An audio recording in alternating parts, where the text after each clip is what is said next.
Chicken স্টুর সাথে পরিচিত নয় এমন মানুষের সংখ্যা অনেকটাই কম। ছোট থেকে বড় সকলেই কিন্তু এই চিকেন স্টিউ খেতে অনেক পছন্দ করে। এটা যতটা সহজ বানানো ততটাই টেস্টি হয়, তার সাথে হেলদিও। নমস্কার বন্ধুরা, আজকে আমি আপনাদের সাথে শেয়ার করতে চলেছি সিম্পল চিকেন স্টিউ রেসিপি। তাহলে বেশি কথা না বাড়িয়ে শুরু করছি। চিকেন স্টিউ বানানোর জন্য আমি কড়াইয়ে একটু দিয়ে দিলাম বাটার। আপনারা চাইলে তেল গরম করে তাতে সামান্য বাটার অ্যাড করতে পারেন। আমি পুরোটাই তৈরি করব বাটার দিয়ে।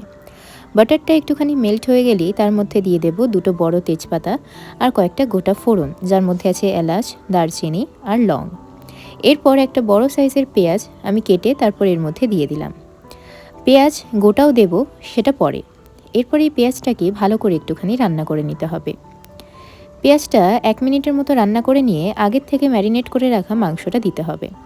এই মাংসটাতে আমি দিয়েছিলাম আদা বাটা, রসুন বাটা, লেবু আর দিয়েছিলাম গোলমরিচের গুঁড়ো আর সামান্য নুন।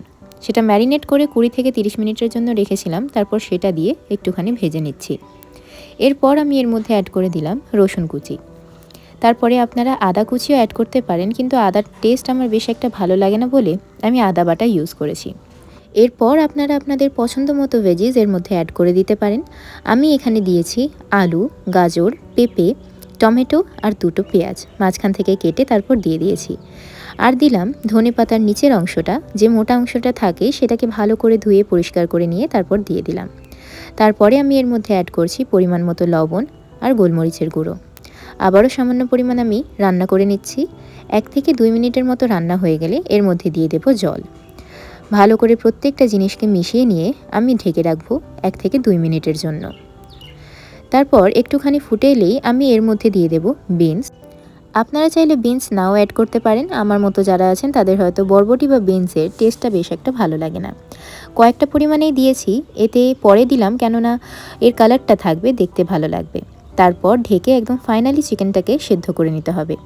এখানে কিন্তু স্টুয়ের প্রত্যেকটা সবজি এবং চিকেন ভালোভাবে সেদ্ধ হয়ে গিয়েছে। এরপর আমি এর মধ্যে অ্যাড করে দেব একটুখানি ময়দার স্লারি। বাটিতে সামান্য পরিমাণ জল দিয়ে তাতে সামান্য নুন আর ময়দা দিয়ে একটা ঘোল বানিয়ে তার মধ্যে আমি অ্যাড করে দিলাম। এরপর 1 মিনিটের মতো রান্না করে নিয়ে উপর থেকে গোলমরিচ দিয়ে সার্ভ করলেই রেডি আমাদের চিকেন স্টিউ। আপনারা বাড়িতে অবশ্যই একবার বানিয়ে দেখবেন। যদি ভালো লেগে থাকে ভিডিওটিতে একটা লাইক করে দেবেন, চ্যানেলটিকে সাবস্ক্রাইব করে পাশে থাকবেন। দেখা হচ্ছে নেক্সট কোনো রেসিপি নিয়ে। ততক্ষণের জন্য ভালো থাকবেন, সুস্থ থাকবেন। বাই।